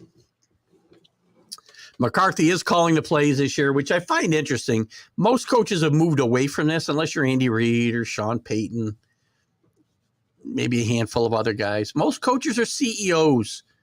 They have the last say, but they're not calling play after play. And it's interesting that McCarthy's going back to this. And I expect them to try to run the ball more than maybe they have the last few years. And Dak will get less opportunity, and maybe that helps him. But I don't foresee that team being any better, and I don't foresee Dak being any better. Oh, Dak will be pushed Skechers with Romo and maybe Romo Caddy. Tony Romo is a better quarterback than Dak Prescott. Tony Romo, again, had issues in the clutch and issues in the playoffs, or even getting to the playoffs sometimes. But Tony Romo was a really good quarterback for an extended period of time. Maybe a little out of control at times, but I think he's better than Dak. Trey Lance was a long shot at best. You know, when I first saw him draft night, he looked like a 13-year-old kid. You know, and there aren't a lot of kids coming from South Dakota State. I think it's where he went. And these types of schools that are becoming NFL quarterbacks, there's some, right, that didn't go to big schools. I get it. Not a ton. Most are Division I, not Division 1A, not division, or not the NAIA schools. Division 3. There's a few. There's good players coming out of all those levels, but not quarterbacks. Again, look at the quarterbacks that are playing. I mean, even out of I understand Wyoming's not a big football school, right? But it's still Division I. So Wyoming, Alabama, California, Mississippi State, Duke, Oklahoma, Alabama, North Carolina, depending who starts there. Louisville, LSU, Clemson, Pittsburgh, Ohio State, Cal, again. Jordan Love, I don't remember where Jordan Love went, but he went to a major college. Cousins, Michigan State.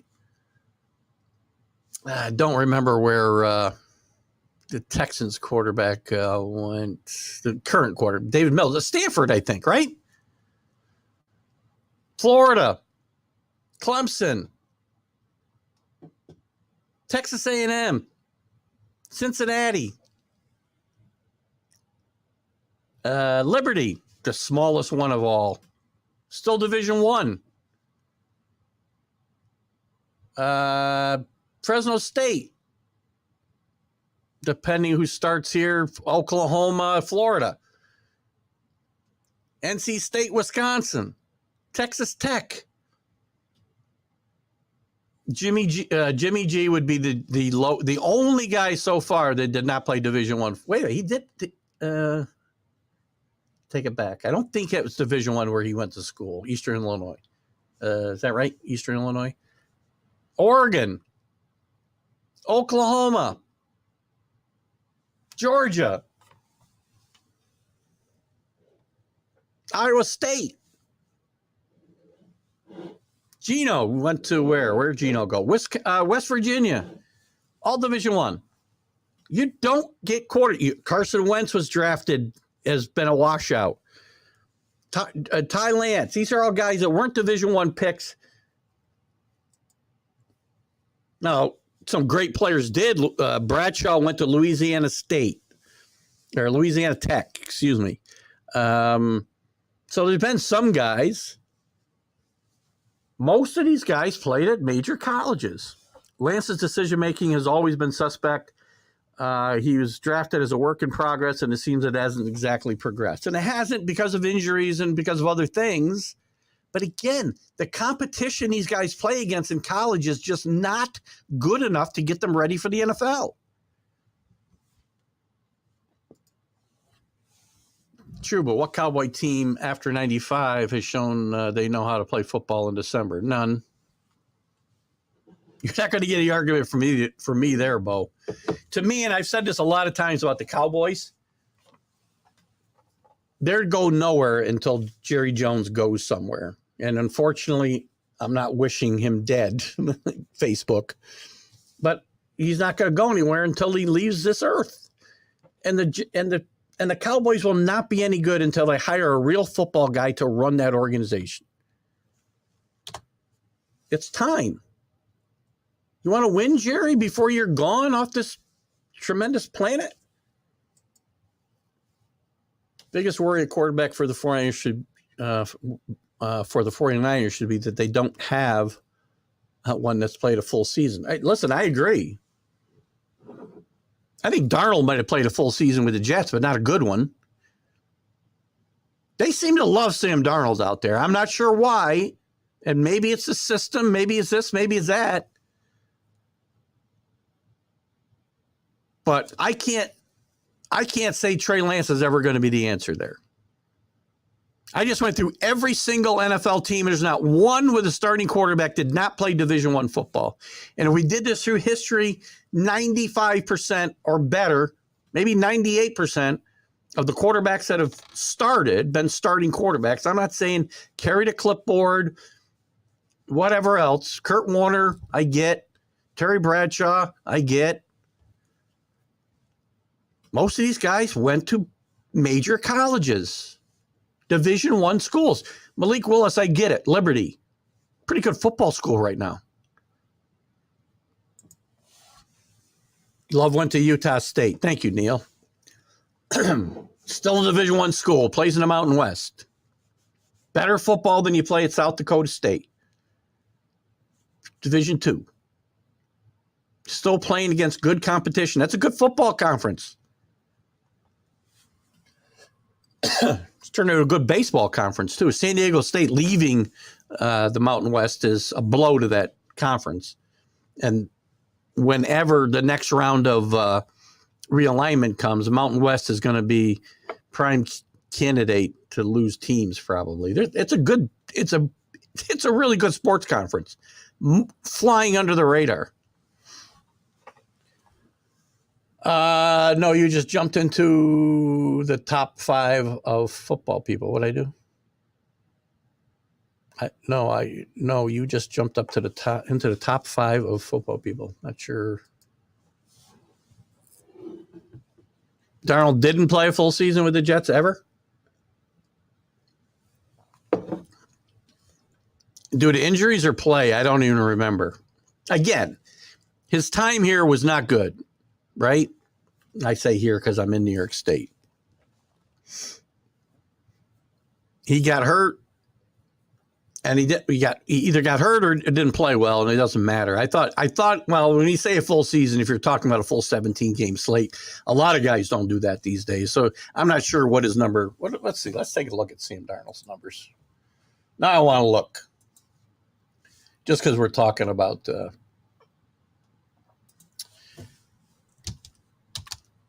Just because we're talking about the fact that he may have to play some serious football this year. Where is my Pro Football Reference? Guys, if you need reference for sports, Pro Football Reference, Major League Baseball Reference.com, awesome sites, best sites you can get. He played in 13 games. Okay. 7-6, by the way, in 2019. I think that team went 10-6 and did not make the playoffs, if I'm not mistaken, with Todd Bowles as their coach. And then he only played 12 with Carolina his first year there, and only 6 last year due to injuries and ineffectiveness, both, I would say. So I'll give you that one, Alec. Bradshaw played with a team of all pros, though. The offensive. he was a great manager and had a acute knowledge of the game. Now, listen, Terry Bradshaw is one of the greats of all time. You look at his numbers. He's another guy, when you look at his numbers, compared to what they do today, you go, ho-hum. Terry Bradshaw is a great quarterback. And Terry Bradshaw, one of the few guys. Now, again, some of these guys, I mean, Wentz played on some pretty good football teams. Not, again, when you talk about all pros, he also played with a bunch of Hall of Famers, which is a difference. I mean, Carson Wentz played with a bunch of all pros.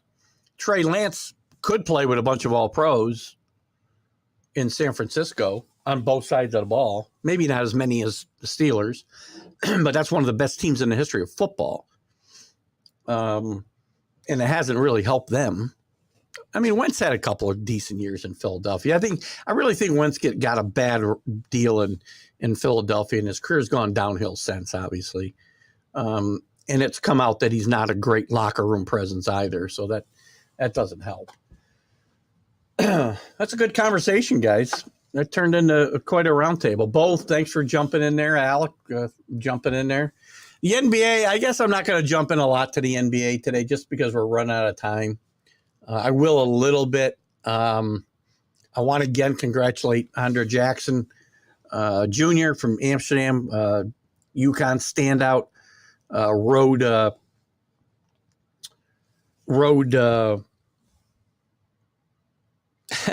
that great run that UConn went on last year to win the national championship into getting drafted in the second round. I think only two of the guys got drafted. Their leader, Sangano, if that's how you say his name, did not get drafted. He was an undrafted free agent, as was Drew Timme, who had a great career and a great year last year at Gonzaga. I thought Andre Jackson maybe should have stayed in another year at college, but, you know, I don't know what his family issues are or whatnot. You know, second round draft pick. He's going to make good money in the NBA. He's going into a good situation, I think, in Milwaukee. Drew Timme actually ended up with Milwaukee, signed right away as an undrafted free agent. To me, the story of this NBA draft, and let me get rid of this banner because it's the wrong one. We're just going to talk about a couple of the trades and whatnot. We might go a few minutes over. And if we have to go backwards, we can do it. We got one more comment here. Kyle doesn't have the patience for rookie quarterbacks. Well, that's understandable. I still think Darnold will be a top tier quarterback. The Jets and Panthers are at best a division of one team. The NBA, what really I took away from the draft, and we'll talk about a couple of trades as well. A couple of things in the draft. 5 of the first six picks didn't even go to college. Big news. I would say 90% of the draft, maybe more, were underclassmen or didn't go to college. So things are changing. Big men did not get drafted. Big men got drafted. I mean, Wembago is 7'4", but classic centers like Drew Timme and Sanago, to name a couple, not drafted. Doesn't mean they don't have a place in the NBA. I think Drew Timme, for one, will be a very productive NBA player. But they aren't valued in the draft. And remember, you're only talking about 60 guys getting drafted. There's only 2 rounds. But now they value athleticism. There's no positions anymore, per se, in college, in professional basketball. I mean, there's big men, little men, but they're often these teams will throw out teams that are, you know, all 6'8" or less. So true centers, even big men, like the big man in Denver, the best player in the NBA, Jokic. I mean, he's a big guy, but he doesn't play a traditional center game of basketball.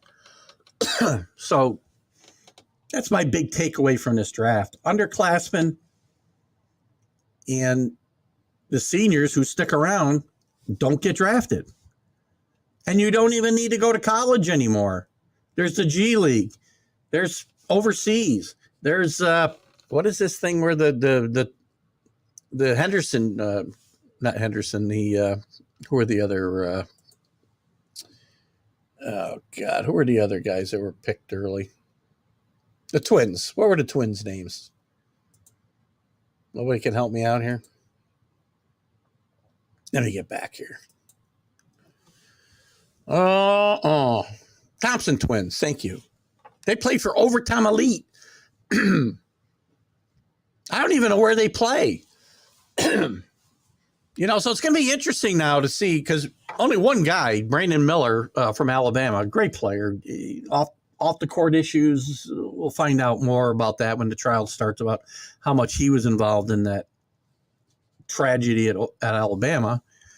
But he's the only guy drafted in the top 5,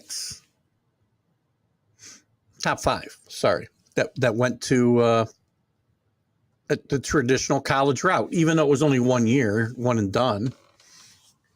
And also maybe an overriding factor here will be the controversy between whether Miller or Scoot Henderson should have been that second pick. It's going to be interesting with Portland now that they got Scoot Henderson, what they do with Damian Lillard as well. And by the way, some weird trades. Porzingis, the Wizards are going to be the worst team in basketball this year. Poole, who they picked up from the Warriors, might score 30 points a game, but they're going to win about 8. So I don't understand that. Bradley Beal goes to Phoenix. They've got like 4 guys making $40 million out there. Knicks fans wanted to bring in Bradley Beal. I don't want to bring that salary in here. He's on the right side of 30 still, but he's going to make $40 and $50 million the next couple of years, and that's going to blow their salary cap all to hell. I don't make that move. And the Warriors picking up a 39-year-old Chris Paul for Poole. It's a really good player. And maybe now they walk away from Thompson as well, Klay Thompson. So, yeah, I don't know what the rest of their offseason looks like, but if your move is to replace Thompson and Poole with Chris Paul, not a smart move in my mind.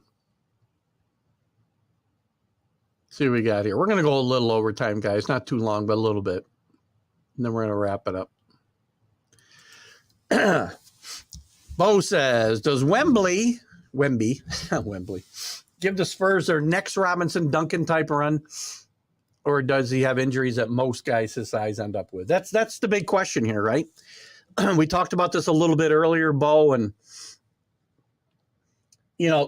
the hype there is the next Duncan Robinson, and having Pop around there, I think the next couple of years, he's not going to coach much longer, but having him through his early development, I think will help him. And I think he'll help protect his health a little bit. I wouldn't put Robinson up there with, I personally don't think Robinson's one of the all-time greats. Duncan's one of the best ever to play. But it's a different game, so he's not going to play the same type of game these two guys played either. And the comparisons as far as potential with Kobe and LeBron, way too early to tell. Yeah, he could be the next Tim Duncan. He could be the next LeBron, the next Kobe, the next Kevin Garnett. Kevin Garnett, same kind of body as we're looking at here, and he did grow into it, but never got huge. Or he might be the next Darko Milicic. I mean, again, there's more Darko Milicics than there are Kobe's and LeBrons and Duncans. So it's going to be interesting to see what happens there. Love the Thompson Twins music. Hold me down. They're a great story getting back drafted back-to-back at 3 and 4. To me, again, it's going to be interesting to see these guys and how they perform, never having played against the same type of talent. First of all, I say NBA type talent. They haven't even played against maybe major college type talent. Maybe Wembenyama